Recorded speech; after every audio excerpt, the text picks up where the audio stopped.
been doing sit-ups. I've been doing chin-ups. I've been doing pull-ups. I threw up once, but I'm okay now.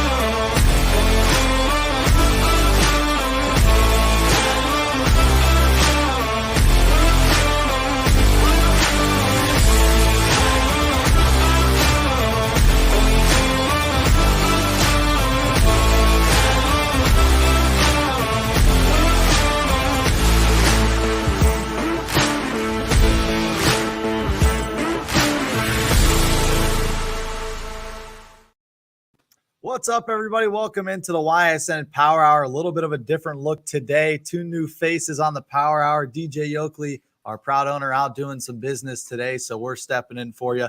I'm Richie Giuliano. Alongside with me today is Anthony Romo. And Romo, this past weekend, you were probably the busiest out of anybody on the YSN panel. Kind of talk about your weekend going to one of the best high school football stadiums in the state of Ohio, and then, you know, that legendary matchup that we saw on Saturday night. Yeah, so to backtrack a little bit, it did not come to my attention until like last Wednesday that Ysn Cheney was on Saturday and not Friday. So I ended up texting DJ at like 5 o'clock on Wednesday, and I was like, hey, like, is there any chance you can get me into Massillon? Because I knew that there's going to be a lot of media there. That's such a historic site. And he said he'll see what he can do. And then I thought my chances were down to zero because it was Thursday night watching the Browns game, and I never heard anything back. But I wasn't gonna ask him again. Like, if it didn't work, it didn't work. And then I got an email from Massillon's AD telling me that I'm all good to go at like 12:10 Thursday night, Friday morning, 12:10 a.m.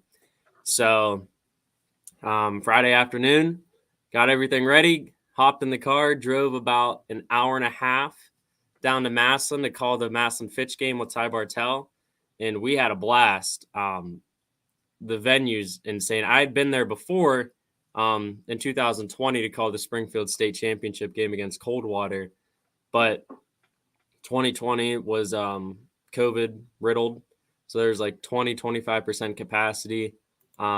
Still a good crowd, but I always wanted to be there on a night where it was a full Massillon crowd because the stadium seats about over 16,000. And so got there. It was nothing short of spectacular. They had fireworks going off. They had a children's choir singing the national anthem. There were easily 10,000 people there, and it was a great game. Fitch held their own for a while, but Massillon, I mean, coming off a victory against St. Ed's the week prior, who was number 19 in the country. And it seemed that every fan we talked to before the Fitch game Friday night, they were all talking about the St. Ed's game the week before, just how thrilling of a victory that was. But Massillon, there's still a long ways to go. I'd say they're, if not the best, they're the second best team in Division II. Them and Hoban, I think, are miles above the rest of the pack. But I think that was a great game for Fitch to build some experience heading towards the playoffs. That was their first loss on the season. That was their first real big test of the year besides Ursuline. I think that the Falcons played very well throughout the game, but Massillon has a three-headed monster in the backfield. They ran the ball like 64 times as a team for over 400 yards. And then to go to Saturday, Steel Valley Conference Showdown, Ursuline against Cheney at historic Rain Stadium. That was my first time ever calling a game there. Week after you got to call a game there, Cheney against Canfield. That game lived up to the hype. Cheney was undefeated, number 4 in the state coming in. Ursuline was number 12 in the state with 1 loss. Back and forth the whole way through. We saw a little bit of everything. We saw obviously sold out crowd. We saw special teams touchdowns, running touchdowns, turnovers, big hits, interceptions. Saw a little bit of everything. Ursuline was able to come out on top 30-27, and We've talked about it basically the entire time since that game ended, just how excited we are for Division III Region 9 come playoff time, because there's so many contenders, whether it's Canfield, who's currently number 1 in the region, Chardon, Cheney, Ursuline, Aurora, list goes on. What a game that was on Saturday night. So many ups and downs. I mean, there was one point in the game where, Cheney took that lead in the third quarter, and I'm thinking, you know what, Cheney's got a chance to win this football game. Next drive, they come all the way down, that big 15-yard penalty. Next play, Lynch takes it all the way down to the 4, and they punch it in. Just so many ups and downs, so many close plays towards the end. It was so much fun to watch, and you're right. I mean, Division III Region 9 is stacked. I mean, the postseason is going to be one of the best in the last couple of years for sure. We'll go to the comment section real quick. Mr. Cope is chiming in. Congrats on the birthday message from Tito. Cool stuff. Yeah, that was awesome. Instead of starting with me, actually, why don't we start with the message? I mean, we were talking about it in our house yesterday. We were watching the game, and after they clinched, I was like, wow, like that's something that you'll remember forever. Oh, for sure. They clinched on the day that he sent you the message, and you have the evidence to back it up because he said it himself. I know. Yeah, he said he's in his Texas locker room, and it's a special day for him and me because they have a chance to clinch and get to the playoffs. So that is something I'll remember forever. I want to thank DJ and the entire staff here at YSN for putting that together. It was awesome. I mean, I got that video. You actually got it probably before I did because I was out and about doing some stuff. Oh, yeah. And then I had no clue. Yeah, you saw it before I did. So it was awesome. It was sweet. I should have played it on here, but you can check it out. It's on all of our socials, on Twitter, Facebook. It's on Instagram as well. My uncle Bill Hefner coming back in. Division III has some legit teams. Alliance is legit too. Yes, they are. Yeah, they surprised me. Unbelievable game against Salem. They surprised me. I picked Salem to win that one.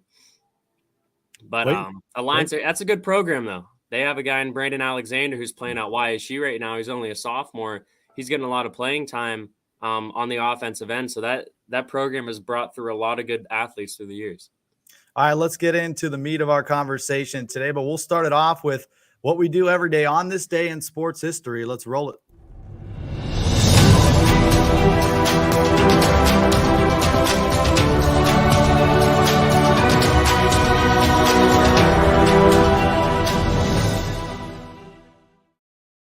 All right, you're going to appreciate this one with how many baseball doubleheaders we've done over the years and long baseball games, whether it's the Scrappers going over 4 hours, YSU baseball playing at noon and then playing again at 5.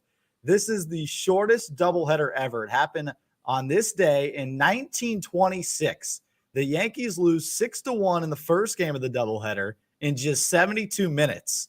And then you think, okay, this can't get any shorter. Well, it does.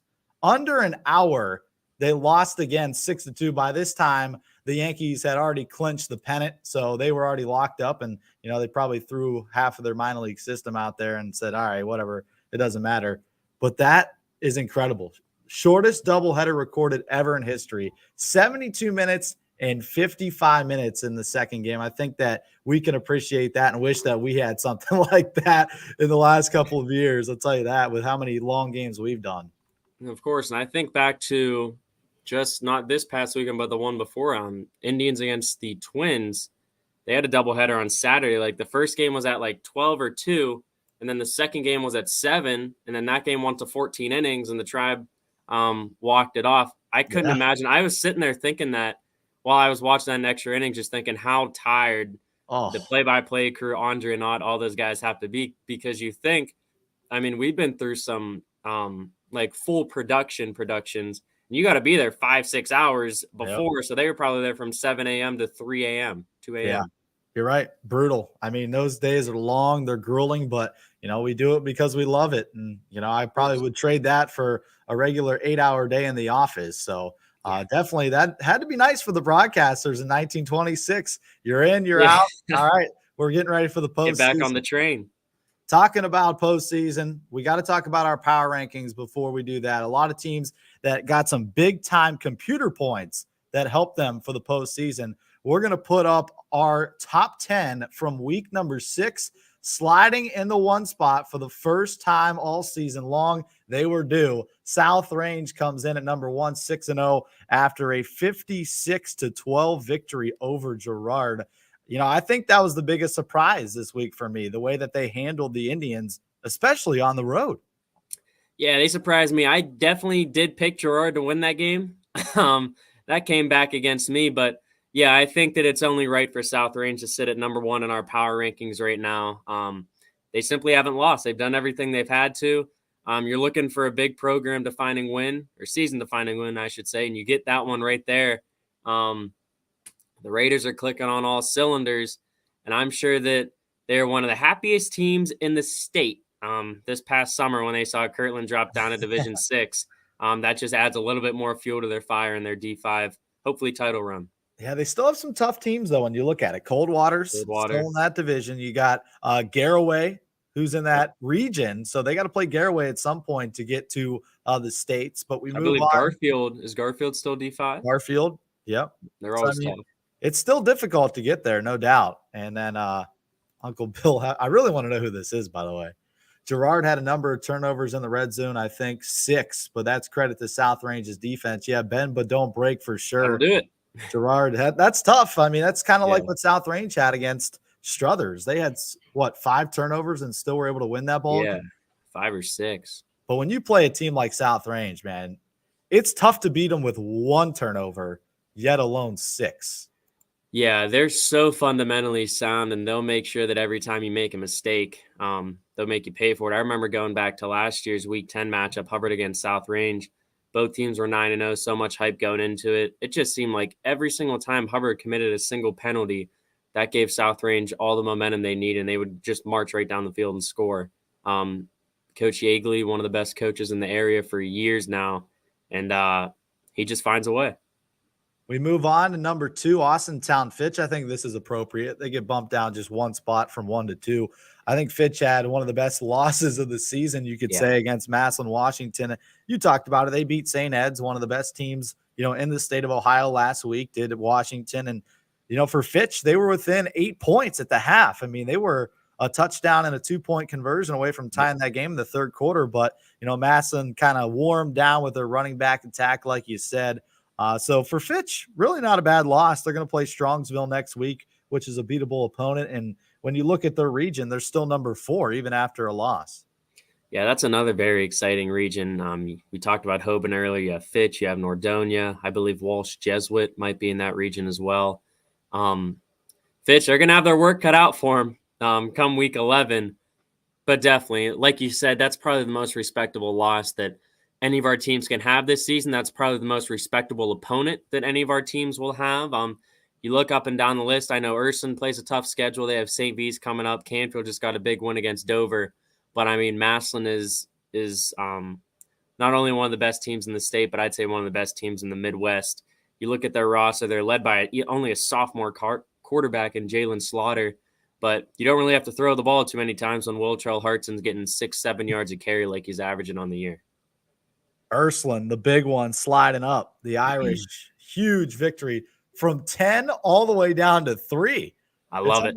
It's like the effect that we had when they lost their first game to Fitch. They went all the way from the top 4 all the way down to 9, and now they move from 10 all the way up to number 3. So a big jump for the Irish, and well-deserved after going on the road in a hostile atmosphere and taking down the Cowboys in a thrilling victory. And what a game for Christian Lynch. My goodness. I'll tell you one thing. I saw him after the game when you were interviewing him. That dude is a beast, man. He's got pipes. I'll tell you that. Yeah, that's for sure. He's like a walking 200-yard rushing game. He eclipsed 1,000 yards on the season last week. I believe he was over 10 touchdowns coming in, and he had 4 more. So he's closing in on 20, I would say, on the season. Only a junior. Like so many of the Ursuline guys, you look at that roster, I think what's so intriguing, and this goes for Fitch too, is the amount of underclassmen. Like you look at Ursuline, Christian Lynch, junior, Jack Erickson, junior, DC Farrell, sophomore. I just put myself on the spot. I know there's a lot of other guys. I just can't think of their names right now. But Ursuline, I mean, you look at 3, 4, 5, Richie. That's Region 9 right there. Those are 3 of the teams to beat. Yeah, and Cheney, look at them. They're next. And West Branch is D4. My bad. Yep, but West Branch, yeah, D4. 3, 4, 5. And you move on. Cheney drops some 3 to 4, losing to Ursuline kind of goes hand in hand.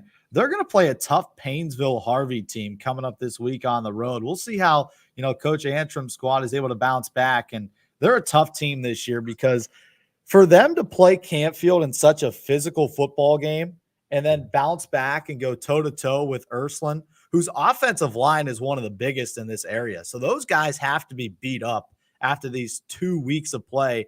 One to Campfield, who's got a great line, one to Ursuline, who's got an even bigger line. I mean, that just shows how tough mentally and physically this Cheney Cowboys team is to play both of those games. You come out on top with that pick 6 to win it. The second one, you lose in a heartbreaker by 3 at home. But for them to come out in 2 weeks against your toughest opponents on the season and play that type of football is a testament to Coach Antrim and his coaching staff over there at Cheney. Yeah, and I think it turns into a mental game coming up this week against Harvey. I think we can both say that this is a winnable game for Cheney, but you have a quick turnaround. You play on Saturday night last week, and now you're playing on Friday night this week. You're losing a day of rest. I'm sure, I don't know what the plans were Monday after school today going in there, but Cheney, you got to stay mentally strong at this point. Hard to believe that we're already in week 7 of the season, but the playoff stretch is coming up. You get those big wins in the regular season, but they don't mean nothing once week 11 comes. You're right. Campfield from 7-5 overtime thriller against the Dover Tornadoes on the road. Dover, a team that's D2, and their only loss was to Steubenville before Friday night. And Brock Lowry in overtime on 3rd down and 5 was able to spin away from a linebacker, and he was able to outstretch and into the end zone. And they come away with a thrilling victory. And you beat Dover on the road, a team you've had a little bit of trouble with in the past, and kind of a nice bounce back way after Cheney beat them at their home field 2 weeks ago. So the Cardinals, the question is, will Campfield find a football game this Friday? This is their homecoming day. They had Cleveland Rhodes on the schedule. There was some contract issues. Cleveland Rhodes never signed the contract on Arbiter Sports, and now Campfield is still searching for that week 7 game. Insider information, they've reached out to a couple of schools. Chardon is going to take a bye week. They were also open in week 7. They're looking to get a team from Pittsburgh and Westinghouse, who is 5-0 this season. But, right now there's nothing set in place. And, the Cardinals are kind of in limbo. They might take a bye week here in week 7. Yeah, that'd be a very interesting game if the Cardinals did play Westinghouse. So if you look at our rankings, Ursuline, they played Farrell in week 3. Farrell beat Westinghouse in the playoffs last year, 24-7. But Westinghouse is a very good program. I would actually love to see if Canfield would be able to pick up a game with them. But there was some big news today in Canfield, Richie. Pretty big offer to one of the Cards that says a lot about the direction that program's heading in. Yeah, what a job by Danny Inglis. I mean, this kid has worked his tail off in the offseason, and he said today, after a great conversation with the recruiting coordinator from Iowa State, he has received an offer from the Cyclones. So congratulations to Danny Inglis. And, Canfield's becoming a pipeline to Iowa State. There was some rumors that Brock Lowry was going to go there. I know he went on a couple of official visits down in Iowa State. Now, Danny Inglis, the second Cardinal to be in that mix. And, right now, I think that's his best offer. And as a senior, I think he's going to go there and probably play linebacker, two-way player as a running back and a linebacker. So I think a backer is his best fit. But overall, what a job by Inglis to get a Big 12 offer from Iowa State. That just shows how talented he is and, what kind of program that Mike Pavlansky has put together in the last couple of years. And also you have Cam Smith from Austintown Fitch, who's committed to Iowa State. So that's right. The Cyclones are becoming a very popular team here in the Mahoning Valley as of late. But yeah, definitely congrats to Danny. And he's one of those guys that we've talked about the last few months saying he might have a chance to play at the next level. And oh boy, does he.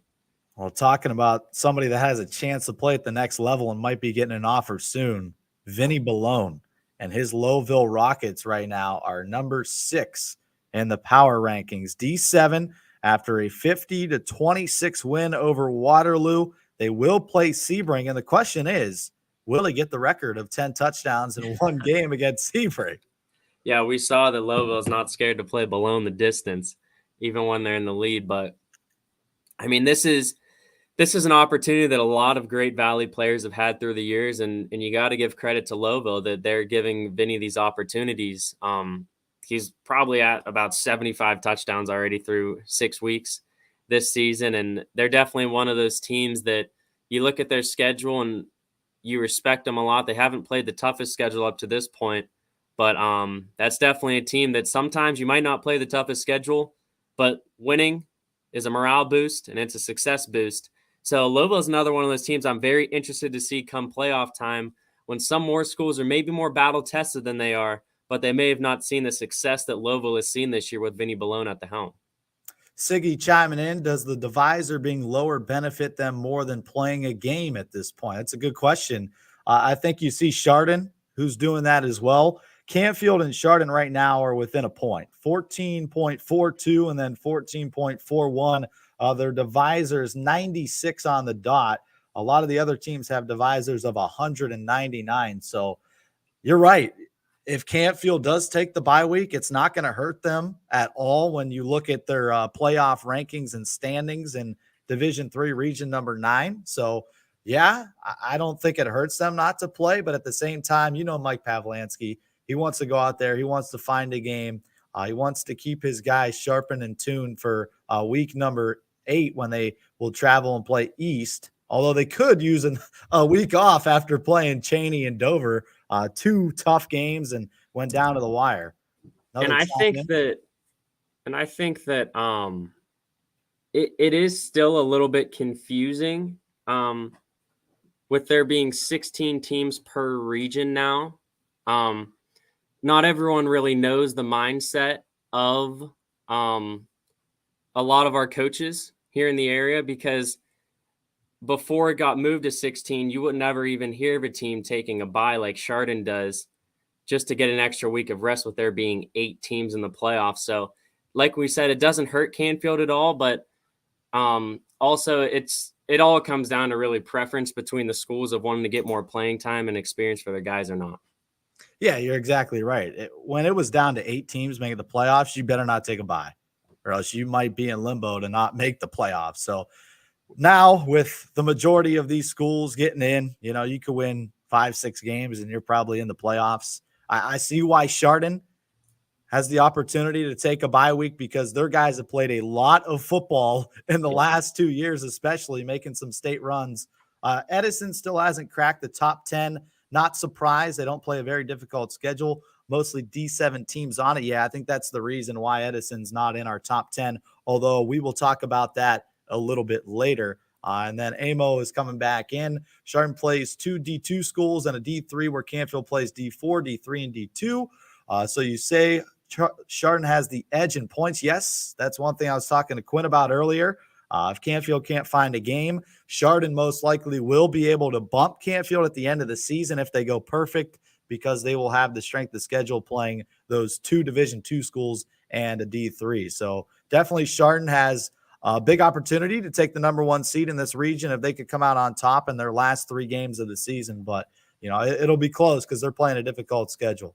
We move to number 7. Warren JFK slides from number 4 down to 7. A tough loss to Mogador, a team that's undefeated in their division in D7. They lost 28-14. They will take on Rootstown next, a team that's 5-1. So, right now JFK's got a really tough schedule, but there's a reason that they've played this schedule, because they're 5-1 right now, and they're still in front of both Lowville and Southern, who are 6-0 in that region. They are above Lowville and Southern by 2 points with their strength of schedule. I think JFK started off the year 3 D5 games, a D4 and a D3 to start the year, or maybe 2 D5, a D4, D3, and then Mogador. But still, regardless, JFK, you see it year in, year out. It's always funny in a way. Now it's kind of comical that they never usually stick out among most teams in the Valley, but they're usually either the last team remaining in the playoffs in the Valley or one of the last few. It's the strength of schedule they play. They might not always have the best record at the end of the regular season, like in Ursuline. but come playoff time, they're always going to be battle tested and ready to go. Exactly. That's why they play that schedule, because they're D7 and they're playing Division 4, Division 3. It's insane. West Branch, a team that's been cruising, they've won their last 5 in a row after losing to Canfield in a close one in week number 1 at home. So the West Branch Warriors kind of stay put there at the 8 seed.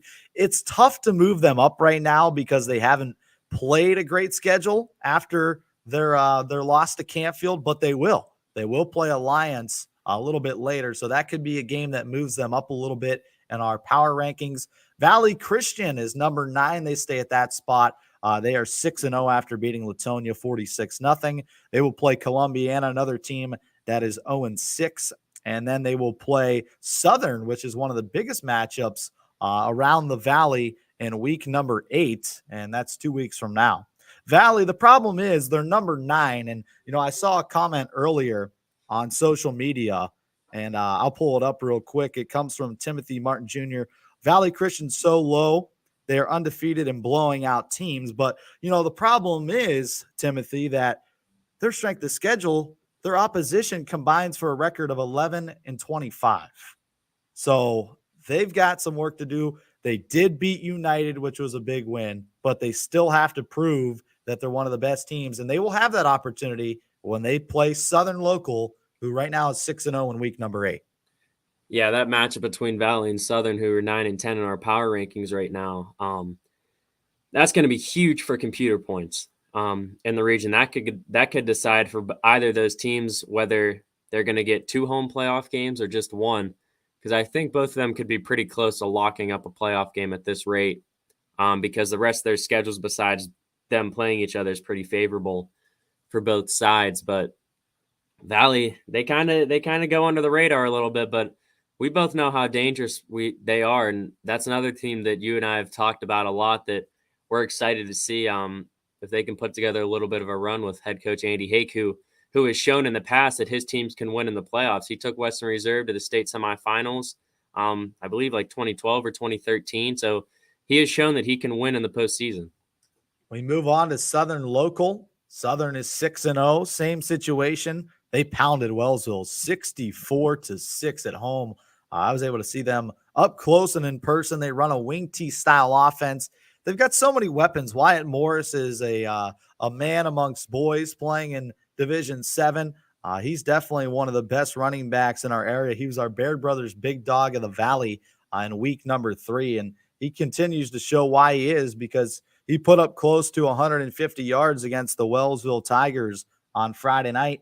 Same situation, though, for Southern, though. They haven't played a team that has a record over 500 just yet, but they'll have that opportunity taking on Valley Christian, and then they will close out the regular season playing the United Eagles, who are 5-1 right now. That'll be a home game to finish up the season in week number 10. So same situation for Southern. They're number 10. This is their first appearance in our power rankings in week number 6. So congratulations to the Indians, who will crack our power rankings for the first time. And now we are going to move on to our next couple of segments. Before that, we have Siggy chiming back in. Huge game for Valley to try and get 2 home games, because D6 Region 21 is brutal at the top. 100% agree with that. 100% agree. Do you guys think that Southern has a chance to jump up since they play Valley and United in 3 weeks? I do. Yeah, I mean, let's pull it back up real quick. Let's pull our power rankings back up. So they could potentially jump a couple of these teams that are in the top 10, because when you look at a team like Cheney, they've got Paynesville Harvey coming up. Ursuline's got a very difficult schedule where they play Akron, St. Vincent, St. Mary, and then they're going to play Villa Angela, St. Joseph. Austintown Fitch, and D2, it's a coin flip. You could lose on any given night. Yeah. And then Warren JFK's got a tough schedule. So, yes, they definitely could jump a couple of teams. And West Branch also has Alliance. They have Salem at the tail end of the year. And, yeah, I mean, we've seen – because we saw Ursuline, they lost to Fitch by 8 points, and they took a free fall to the bottom of the power rankings. So it's definitely shown that if you drop a few games here and there, that any team that continues to win will jump you, and they will go high up in the rankings. Yep. With how competitive this year has been, It doesn't matter if you lose to Fitch, if you lose to St. Ed's, our voters, they will plummet you very quickly. I Yeah, mean, it's insane. they're not very friendly when it comes to losing football games this year. Amo So knows West Branch best, closes with Alliance, tough game, Carrollton and Salem. That is tough. Carrollton is always a tough team to play. Yes, too. they are. All right, let's move on to our next segment. We're going to talk about our Week 6 Coaches of the Week. I'm going to start it off with a guy that you get to talk to quite often, Romo, and that's DJ Doda. I think that was a big win for the Boardman Spartans, beating Benedictine. Although Benedictine has a tough record this year, Boardman had to win that football game. I mean, if you look at the remaining schedule, Harding is beatable. Dover is going to be very difficult to beat at home. Austintown Fitch and Campfield on the road. That is the toughest 3-game stretch to end the regular season. And, Boardman kind of saved their season a little bit, beating Benedictine in a close one, 20-12. Yeah, that was huge. I believe so. They beat Mooney. I know they beat Howland. They beat Benedictine. Did they beat someone in between those two teams as well? Yeah, I think they're on a 3-game. Yeah, they're on a 3-game winning streak right now. I think you got to win these next few that you can to try to sneak into the playoffs in Division II, Region 5. But yeah, Coach Dodo, he has said so much this season, even with some of those tough early season losses, that his guys, this is their third different head coach or third different system in the last 3 years. So they might get off to a bumpy start because it takes a little bit of time to have your guys buy into everything that you're trying to accomplish. And I think that the team's fully bought in at this point, and they're hitting their stride at the right mark. We'll move on to Howland. Stephen Boyle's squad picks up their first win of the season. For Stephen Boyle and the Howland Tigers, another game they needed to win. I mean, you got an opportunity to beat East on the road this week, and then you got Cheney, Campfield, and University School. Those teams combined for a record of 15-3 in your final 3 games of the season. So for Howland to pick up a win, that was huge, beating Warrensville Heights by a final of 19-0. Things finally clicked on both sides of the football for Howland. Just nice to see because, Howland in the past, man, when we were growing up, they were a juggernaut. They were the team to beat in the AAC. And, they've had a couple of smaller classes come through the last couple of years and, things haven't gone their way. But, I'm happy for Stephen Boyle and his group to pick up a win on Week 6. Yeah, definitely. I saw Howland play a few weeks ago. They played Hubbard. I was at that game, and they have assets. They have a lot of athletes on the team. Marco Masucci is a very good running back. So to see them finally break through and get a victory, I knew it was coming. And that's real good for that squad to finally taste victory and hopefully gain some momentum here as we roll towards the end of the regular season. But yeah, I mean, when you have guys like Devion Smith in the backfield, him alone can kind of carry you to victory. All right, this is a big week for a lot of these teams when it comes to playoff rankings, our power rankings here on YSN, and we will move into the most to gain in week number 7. I'm going to start it off with your Irish here. I think Ursuline has a lot to gain here in week 7. They're taking on a St. Vincent St. Mary team that's 4-1. They're Division II, and when you look at this region, you could gain a lot of points beating St. V here in week number 7. Yeah, and Ursuline's kind of on that middle cusp. I believe they're 5th in the region right now. Haven't locked up 2 home games, that's for sure. And that St. V's team they're playing, I'm very interested to see how that goes. I know you'll be on the call, so big game for you. First game with the Irish this season. I have YSU volleyball at 6. Hopefully I'll be able to hop up there and catch the end of the game.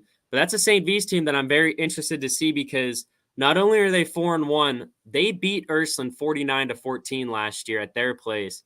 And that's a game that no one saw coming. They just kind of jumped on the Irish. And back to this year, I didn't think they were going to be that good after week 1. They lost to Glenville 25-0, I believe. And then ever since then, they haven't lost a game since. So that's definitely going to be a tough one for Ursuline this week. And like you said, if they're able to come out on top, not only are they going to get Division II points, but they're beating a very good ball club in Akron, St. Vincent, St. Mary's. I was talking about this earlier with Quinn. Have you seen this Glenville team? Yes. The Tarblooders is their nickname. That's a sick nickname, by the way. And they are smoking teams. Like, they're Division Four. Four. And Ursuline played him in the regional semis last year. They've already beat 3 Division II schools, 2 Division I schools, and a Division III. They haven't even played D4 yet. Yeah, and they won't play D4 at all. That's probably one of the teams that beat in D4. I know they have 4 guys on the team that are either committed to Ohio State or have Ohio State offers. I know they have like 2 guys with Alabama offers on their team. And Ursuline should not have beat them in the playoffs last year, if I'm going to be honest. Glenville was up 3, I want to say, with the ball on the Ursuline like 2-yard line with like 2 minutes to go in the fourth quarter. And Ursuline stuffed them 4 times at the goal line. And then Brady Shannon found Ja'Kylan Irving for like an 80-yard touchdown with under a minute to go to win it. But yes, that is Ted Ginn. His dad's the head coach there. Yep. And Jamie and I, so it was interesting. Glenville in 2020, what team was it? Glenville in 2020 didn't play football. They didn't have the program. So it gave their guys the ability to transfer to another school. And Jamie and I, it was a team that one of our teams played. Oh, East Cleveland Shaw. They all went to East Cleveland Shaw, and they had a very good year, and Hubbard played them that year. So that's how we knew a little bit about Glenville. But yeah, they played a lot of young guys last year who were still young, which shows why they were the 10th seed in that region. But now they're all starting to mature, and you're seeing what they're doing on their schedule. Yeah, they're unbelievable. They're going to be the team to beat. Thank goodness they're not in our region, because West Branch, Girard, they don't have to play them until they get to states, and hopefully somebody can knock them out. Roberto chiming back in. The fact that South Range beat University School 42-14 shows how good the Raiders are this year. University School just beat an undefeated Gilmore Academy team this past week. Yeah, that was a big win when you look at it.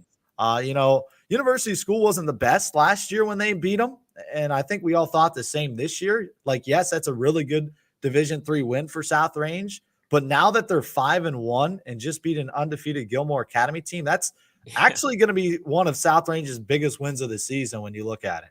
Yeah, the Raiders were probably licking their chops when they saw that game, because that's just helping them out in the polls. And actually, when I was at work earlier today, one of the guys I work with, he went to Mogador, and we were talking about Mogador because they just played JFK, and Mogador plays University School in Week 10, so that'll be another matchup for South Range to look at, because that could even boost them up even more if University were able to take down a Mogador. We move on. Most to gain again. Jackson Milton and Mineral Ridge. 2 teams that are still sneaking under the radar. They are. They're sneaking under the radar. Mineral Ridge would have had a chance to crack our power rankings if they didn't suffer that one loss to Springfield, which they probably think that they should have won. They had the lead there late. Jackson Milton is number 12 in the region, and they're 5-1. So they need a win right now to help that strength of schedule. I think these 2 teams have a lot to gain here in week number 7. Yeah, those are definitely 2 teams that we have seen dominate in the games that they're supposed to win. But I think they're both just looking for that one win that really can signify that they are a playoff ball club. Jackson Milton had their chance against Lowville, right? That was Lowville they lost to. Lowville won that one, and then Mineral Ridge with Springfield. But we've seen Springfield, they've racked up 2 wins in their last 2 games. They're already number 11 in D7 in their region. But both those teams, like you said, they've won the games they're supposed to. If they can continue to stay on the winning trail, they should find their way in the playoffs.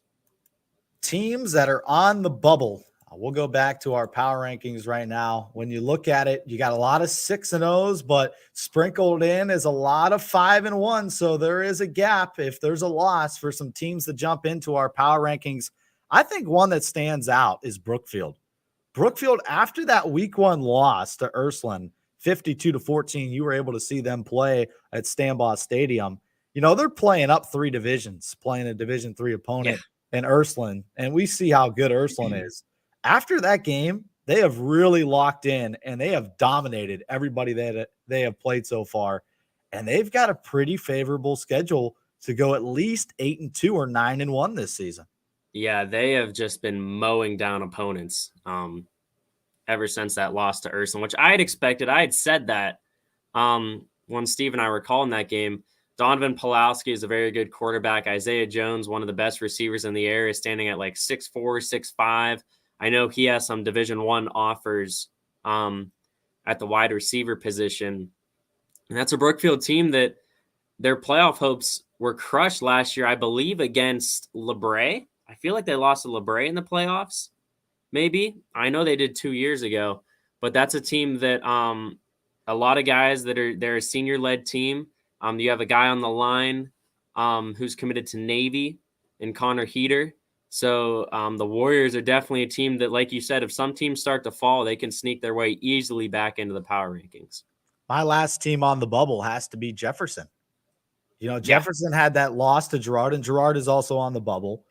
But the advantage for Jefferson, they have the opportunity to stun the nation and beat South Range in week number 8.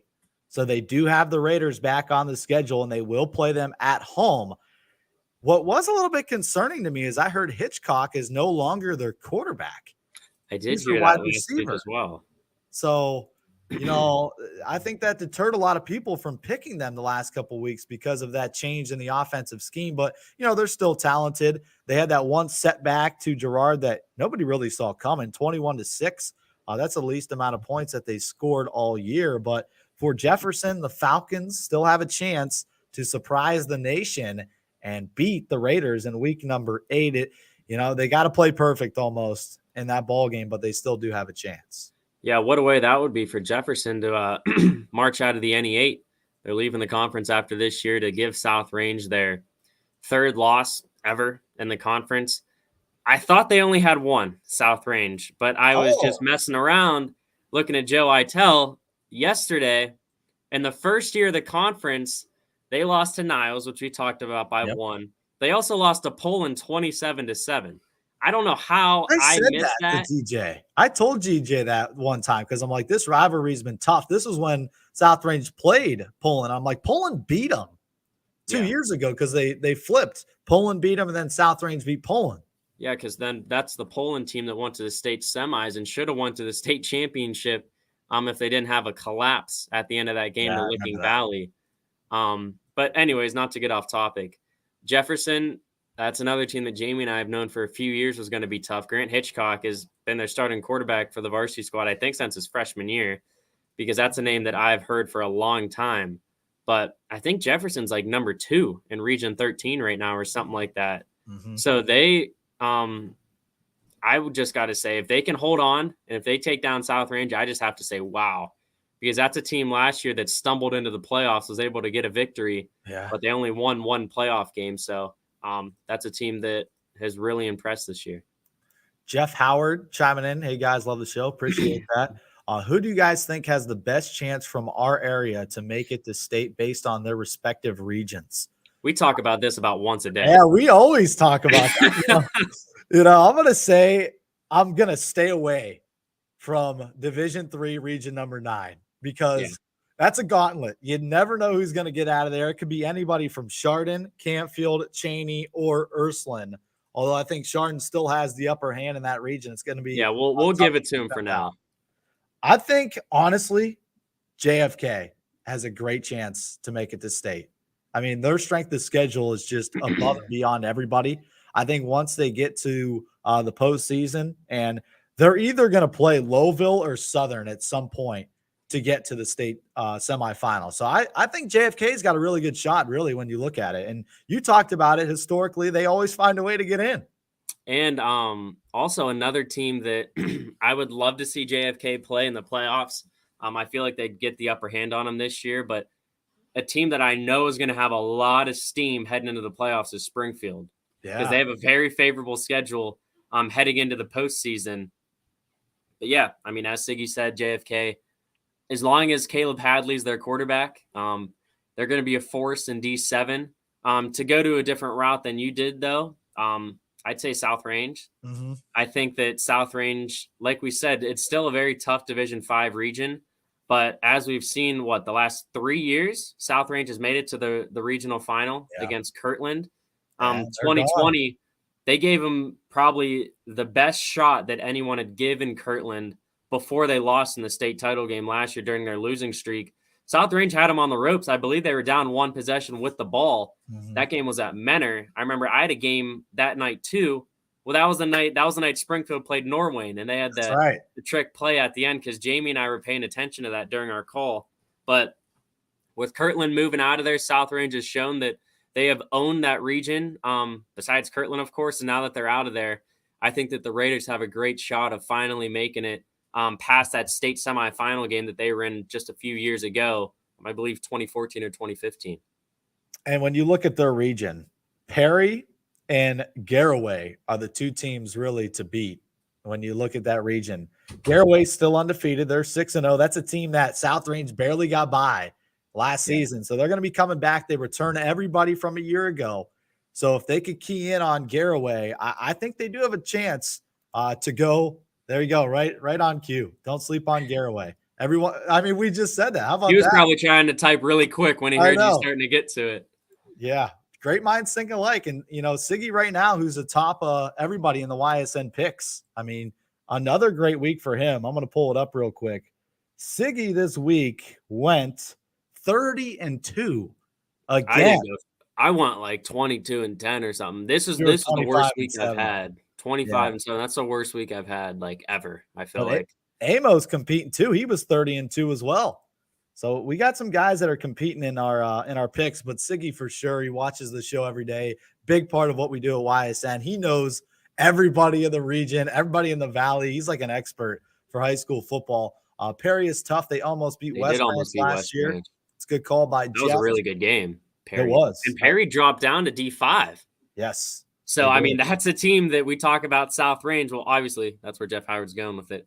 But Perry, that's a team that we always, us Hubbard people, not in a bad way, but we would always mess around with Perry because they always would be a good team and they would always be like atop the region. But every year come the playoffs, they would lose. Mm-hmm. I remember when I was in high school, 2018, Hubbard was really good. Perry had a running back that now plays for West Virginia, and they would he would carry them every year, and then they'd get to the playoffs and just fall in this stunning way.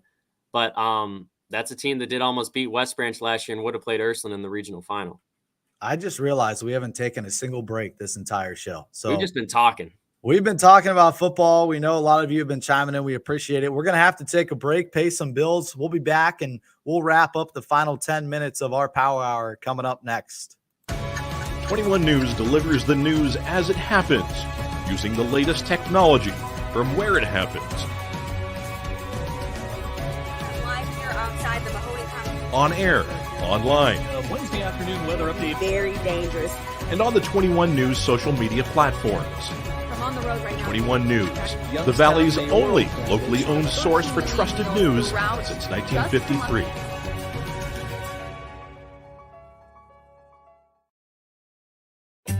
As fine as the eye can see, the finest hardwoods from the finest trees. Made for your home and within your means, Baird Brothers will help fulfill your dreams. Let life and light come shining through in quiet morns. And heavy traffic, too.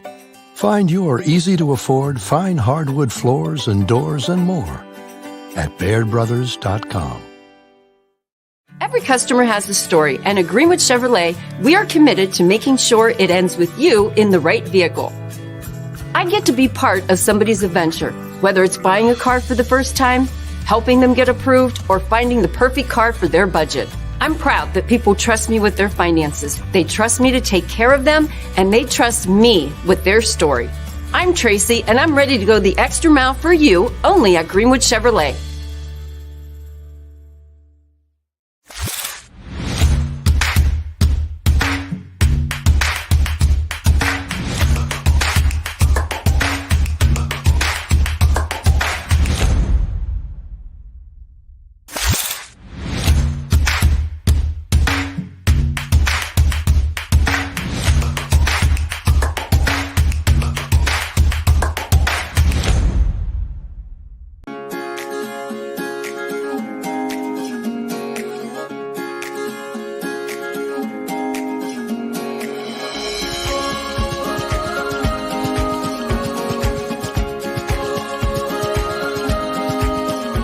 Locally owned and operated, Sheely's relaxed shopping experience means browsing and lounging is always encouraged. Find Flex Deal and more at Sheely's Furniture and Appliance, because the best things in life happen at home. How lucky are we to have not one, but two 18-hole Donald Ross Championship golf courses right here in our backyards. Mill Creek Golf Course was selected by Golf Week as one of America's 30 best municipal courses, continuing to challenge golfers of all levels and featuring golf instruction by PGA professionals, a state-of-the-art practice range, a PGA of America recognized pro shop, kids programs, and a relaxing grill room for a memorable golf experience. For more information or to schedule a tee time, visit millcreekmetroparks.org. Fall is in the air. The kids are back to school, crowds are cheering for the home team, and Myers Family Insurance is prepped for another crazy Medicare season. Every year there's changes, some big, some small, so it's important to have a conversation to make sure your plan is going to meet your expectations for the coming year. Give our team a call today to schedule your annual review. For all your Medicare needs, call Myers Family Insurance or visit us on the web. Check us out online at myersfamilyins.com. Going from mindful to mindful sometimes requires a helping, healing hand. Insight Clinical Counseling and Wellness offers a continuum of mental health and wellness care. At Insight, we're changing the way you receive counseling and wellness services with experienced licensed clinicians and expertly trained wellness staff. With 4 locations in Mahoning and Columbiana County, along with telehealth services, Insight offers clients quick access to care when they need it. Transform your mental health and wellness at Insight Clinical Counseling and Wellness.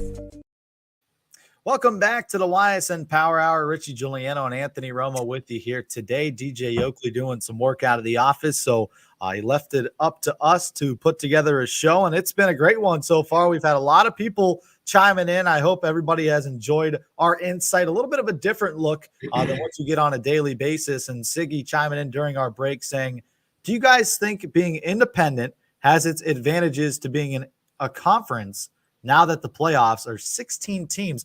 I think a lot of conferences now are being handcuffed, especially during the 7, 8, 9, and 10 weeks of your season, because when you're playing some teams that are 0-6 compared to when you're an independent school and you could go out and you could find a week 8 opponent that is 5-1, 6-1, a team that is respectable, I think that does a lot to both your strength of schedule and your seeding when it comes to your region.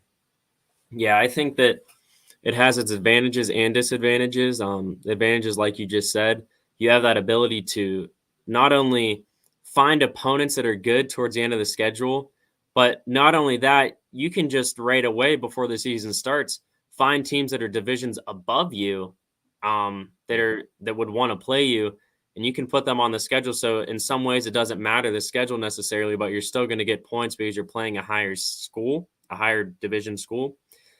But I think that it does hurt a school like Canfield, who Canfield luckily has done so much this season that they've probably are going to be able to lock up 2 first-round home games. I think they've already locked up 1, it's safe to say. Yeah. But if you're a team that's hovering around that 14, 15, 16, and you can't find an opponent, your destiny is in another school's hands to lose.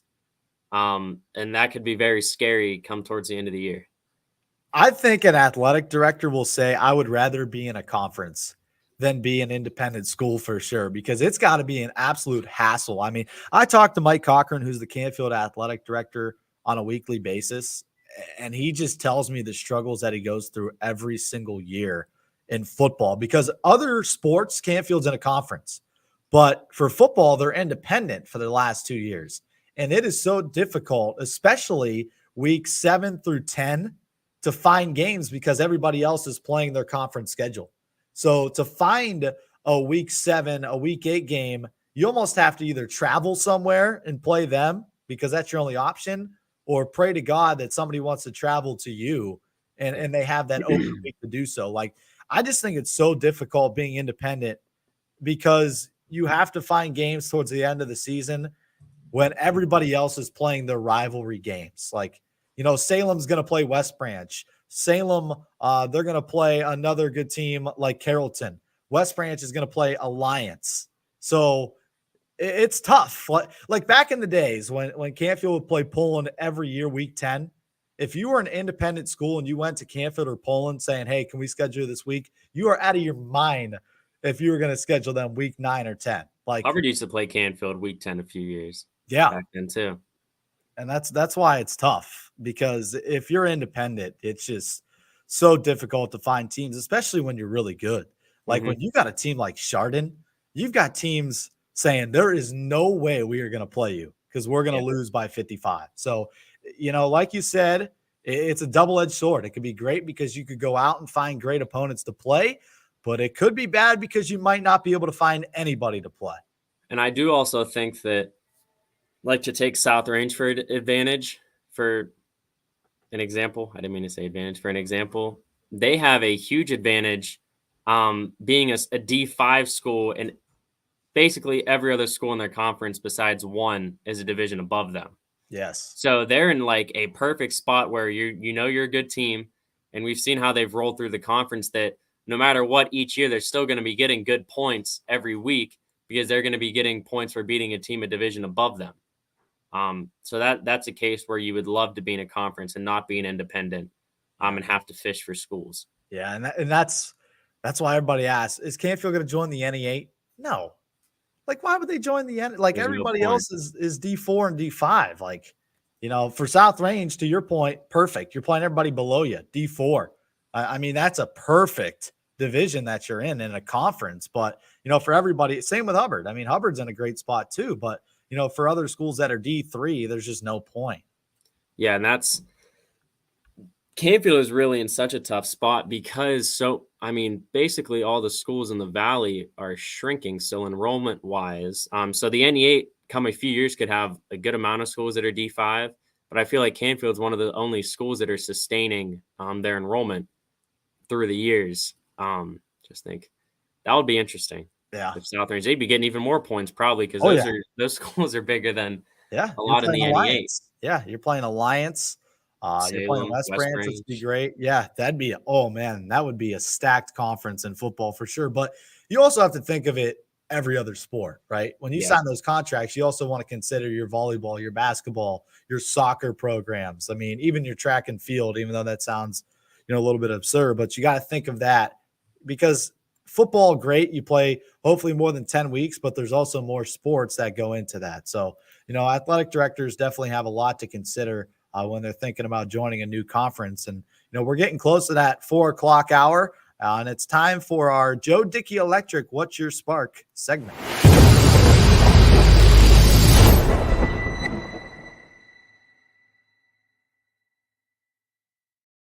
All right, it's time for our Joe Dickey Electric What's Your Spark. Romo, you got kicked out of your regular office today. Your mom's doing some work. You got a good or a bad spark here today? I have a good spark, actually. Get to go call the Battle of 224 here tonight. So actually, when we're done here, going to eat, finish my prep for the Oakland Golden Grizzlies for my YSU volleyball match tomorrow, and then shower and probably head over there. All right, my spark, I think we already talked about it. Getting that message from Tito, from Terry Francona, it's got to be my spark. I mean, that was awesome. Thanks to DJ, everybody here. Really made my day. I mean, everybody was sending me videos of it. Like, there was like 10, 12 people that sent me that on Twitter and were like, dude, that's awesome. Like, it was so cool because not only did I get a message from him that day, but it's the day that they clinched to get to the playoffs, and he talked about it in the video. It's like I was like joking after they won. I'm like, yeah, Tito called me earlier. He was talking about it. Yeah, that was just a great day yesterday. Not only for you because of that, but also, like you said, Tribe clinched the division. Don't have to worry about the Browns losing because they already won on Thursday against the Steelers out of all teams. That the Guardians, I almost called them the Indians, the Guardians squad, that's going to be a fun club to watch. I just wish we didn't have to wait 2 more weeks for the playoffs to start. I know. I can't wait. I mean, it's going to be exciting. But what the challenging part is when the Guardians are in the playoffs, we've got Friday Night Football because they play. Yeah, that first game of the wild card series is well, and we have Friday and I have a lot of Saturday too. YSU goes on a stretch of home football games starting next week. I just saw that Ohio State, not this week, but next week, they play Michigan State. And I was like, oh, okay, That's we'll be right. good. It'll be 12 o'clock because MSU's in a slump. Nope, 3:30. YSU plays at 6, so I have to miss Oh, basically the whole game. I brutal. was hoping it would be at 12 finally because I'm like, okay, YSU plays at night. Yep. They're going to get a day game finally. Nope. They should. 3:30. We play at 6. Just brutal. It is. What are you going to do? But whatever. They play Rutgers this week, so I'll be able to watch that game. Hopefully, I'm hoping for the Scarlet Knights to make it a game so I get to watch a little bit of Ohio State because we missed it last week too because they played Wisconsin, and by the time the Urson game was done, the Buckeyes were up by 40. Yeah, I mean, we were watching the game up in the booth. Steve Leslie was giving us updates. Yeah. So. All right, we'll wrap it up here today. Thanks for tuning in, Romo. Thanks for climbing on, man. I know you're busy, so we appreciate your time here today. We'll also have the call tonight at Poland Seminary High School, Campfield in Poland, a little rivalry on the volleyball court. So tune in for that tonight. That comes up at 7 o'clock. Once again, thanks for tuning in. For Anthony Romo, I'm Richie Giuliano. I'll talk to you again on Wednesday here on the YSN Power Hour. YSN